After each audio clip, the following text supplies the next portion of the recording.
ಕತೆ ಹೇಳ್ಕೊಡ್ತೀನಿ. ಕತೆ ಯಾವ್ದಪ್ಪ ಅಂದ್ರೆ ಮೇಕೆ ಮತ್ತೆ ಕಾಗೆ. ಇವಾಗ ನೋಡಿ, ಎಲ್ಲ ಈ ಕಡೆ ನೋಡಿ.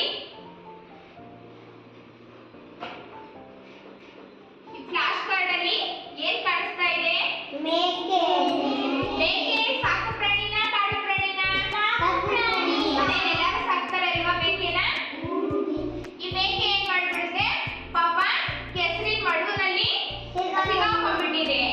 ಸಿಗಾಕೊಂಡು ಬಿಡಿಸ್ಕೊಳಕ್ಕೆ ತುಂಬಾ ಒದ್ದಾಡ್ತಾ ಇದೆ. ಆದ್ರೆ ಅದಕ್ಕೆ ಬಿಡಿಸ್ಕೊಳಕ್ ಆಗ್ತಾ ಇಲ್ಲ, ಕೆಸರಿಂದ ಈಚೆ ಬರಕ್ ಆಗ್ತಾ ಇಲ್ಲ. ಪಾಪ ತುಂಬಾ ಮುಖ ನೋಡಿ ಹಿಂಗೆ ಸಪ್ಪೆ ತರ ಮಾಡ್ಕೊಂಡಿದೆ ಅಲ್ವಾ? ಪಾಪ ಬೇಜಾರ್ ಮಾಡ್ಕೊಂಡು ಒದ್ದಾಡ್ತಾ ಇದೆ ಕೆಸರಲ್ಲಿ. ಇದನ್ನ ನೋಡ್ದಂತ ಹಾಗೆ ಈ ತನ್ನ ಸ್ನೇಹಿತ ಕೆಸರಲ್ಲಿ ಕೆಸರಿನ ಮಡುವಿನಲ್ಲಿ ಸಿಗಾಕೊಂಡಿದ್ದಾನೆ. ಅಂದ್ರೆ ಅವನು ಜಾಸ್ತಿ ಹೊತ್ತು ಅಲ್ಲೇ ಇದ್ಬಿಟ್ರೆ ಮುಳುಗು ಕೆಸರಿನ ಮಡುವಿನಲ್ಲಿ ಮುಳುಗಿ ಸತ್ತೋಗ್ಬಿಡ್ತಾನೆ, ಜೀವ ಹೊಟ್ಟೋಗ್ಬಿಡುತ್ತ ಒಂದು ಅಂತ ಹೇಳ್ಬಿಟ್ಟು ಅದ್ರ ಸ್ನೇಹಿತ ಇರ್ತಾರಲ್ಲ ಕಾಗೆ, ಆ ಕಾಗೆ ಏನ್ ಮಾಡ್ಬಿಡುತ್ತೆ, ಅಲ್ಲಿ ಪಕ್ಕದಲ್ಲಿ ಒಂದು ಜಮೀನಲ್ಲಿ ರೈತ ಕೆಲಸ ಮಾಡ್ತಾ ಇರ್ತಾರೆ ಆಯ್ತಾ. ಆ ರೈತನ ಹತ್ರ ಹೋಗ್ಬಿಟ್ಟು ಸಹಾಯ ಕೇಳ್ತಾ ಇದೆ. ಕಾಗೆ ಹೆಂಗೆ ಕೂಗುತ್ತೆ? ಖಾ ಖಾ ಅಂತ ಕೂಗುತ್ತೆ ಅಲ್ವಾ? ಮೇಕೆ ಹೆಂಗ್ ಕೂಗುತ್ತೆ? ಕೂಗುತ್ತೆ. ಕಾಗೆ ಏನ್ ಮಾಡುತ್ತೆ?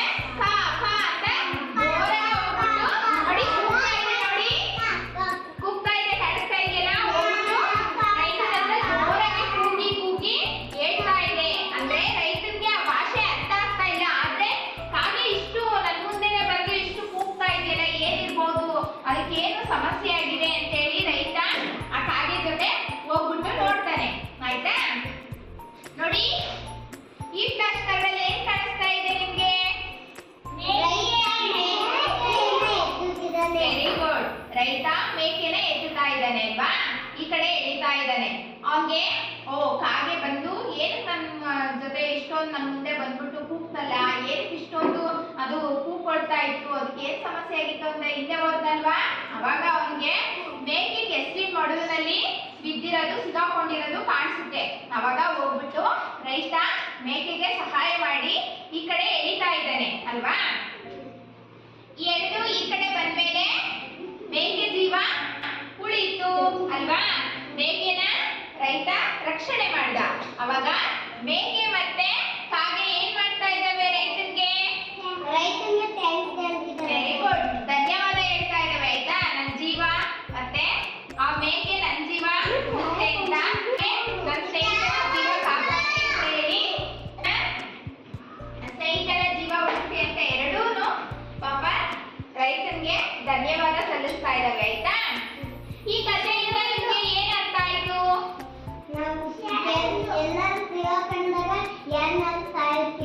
ಹೌದು, ಸಹಾಯ ಕೇಳ್ಬೇಕು. ಮತ್ತೆ ಒಬ್ರು ಕಷ್ಟದಲ್ಲಿದ್ದಾಗ ನಾವು ನಮ್ಮ ಕೈಲಿ ಆದಷ್ಟು ಸಹಾಯನ ಮಾಡಿ ಅವರು ಪಾಪ ರೈತನಿಗೆ ಧನ್ಯವಾದ ಸಲ್ಲಿಸ್ತಾ ಇದ್ದಾವೆ ಆಯ್ತಾ.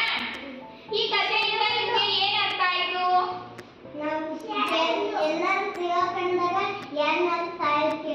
ಹೌದು, ಸಹಾಯ ಕೇಳ್ಬೇಕು. ಮತ್ತೆ ಒಬ್ರು ಕಷ್ಟದಲ್ಲಿದ್ದಾಗ ನಾವು ನಮ್ಮ ಕೈಲಿ ಆದಷ್ಟು ಸಹಾಯನ ಮಾಡಿ ಅವ್ರಿಗೆ ಬೇಕು ಆಯ್ತಾ. ಅವ್ರ ಜೊತೆಗೆ ಯಾರಾದ್ರೂ ಕಷ್ಟದಲ್ಲಿದ್ದಾಗ, ಇವಾಗ ಒಂದ್ ರೋಡಲ್ಲಿ ಯಾರೋ ಬಿದ್ಬಿಡ್ತಾರೆ ಸಡನ್ ಆಗಿ, ಒಂದ್ ಬೈಕಲ್ಲ ಏನೋ ಅವ್ರು ಬಿದ್ದಾಗ ಅಟ್ಲೀಸ್ಟ್ ಅವ್ರನ್ನ ಎತ್ತಿ ಒಂದ್ ಸೈಡಿಗಾದ್ರೂ ಇದು ಮಾಡ್ಬೇಕು, ಕುಂಡಿಸ್ಬೇಕಲ್ವಾ. ನಮ್ ಚಿಕ್ಕ ಚಿಕ್ಕ ನಿಮ್ ಮಕ್ಳಿಗೆ ಏನ್ ಸಹಾಯ ಮಾಡಕ್ಕಾಗುತ್ತೆ? ಅಟ್ಲೀಸ್ಟ್ ಹಿಂಗ್ ಬಿದ್ದಿದ್ದಾರೆ ಅಂತ ಹೋಗಿ ಯಾರೋ ದೊಡ್ಡವ್ರು ಬಂದು ಹೇಳ್ಬಹುದಲ್ವಾ? ಆತರ ಯಾರಾದ್ರೂ ಕಷ್ಟದಲ್ಲಿದ್ದಾಗ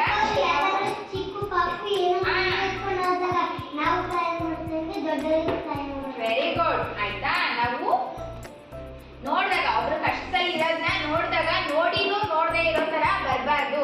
ನಾವ್ ಯಾರಿಗಾದ್ರೂ ನಮ್ ಕೈಲಾದಷ್ಟು ಸಹಾಯನ ಮಾಡ್ಬೇಕು ಆಯ್ತಾ. ಇವಾಗ ವೆಂಕಟೇಗೌಡ, ನೀನೇ ಕೆಸರಲ್ಲಿ ಬಿದ್ದಿದ್ರೆ, ಕೆಸರು ಮಡುವಿನಲ್ಲಿ ಬಿದ್ದಿದ್ರೆ ಏನ್ ಮಾಡ್ತಿದ್ದೆ ನೀನು? ಹೌದಾ, ಜೋರಾಗಿ ಕೂಗ್ಕೊಳ್ತಾ ಇದ್ವಿ ಅಲ್ವಾ? ನಾವು ಮನುಷ್ಯರು, ನಮಗೆ ಮಾತಾಡಕ್ ಬರುತ್ತೆ. ನಾವು ಜೋರಾಗಿ ಮಾತಾಡಿದ್ರೆ ಯಾರಿಗಾದ್ರೂ ಅರ್ಥ ಆಗುತ್ತೆ ಬೇರೆಯವ್ರಿಗೆ. ಆದ್ರೆ ಪ್ರಾಣಿಗಳ ಭಾಷೆ ಯಾರಿಗ ಅರ್ಥ ಆಗುತ್ತೆ ಅಲ್ವಾ? ಪಾಪ ಪ್ರಾಣಿಗಳೇ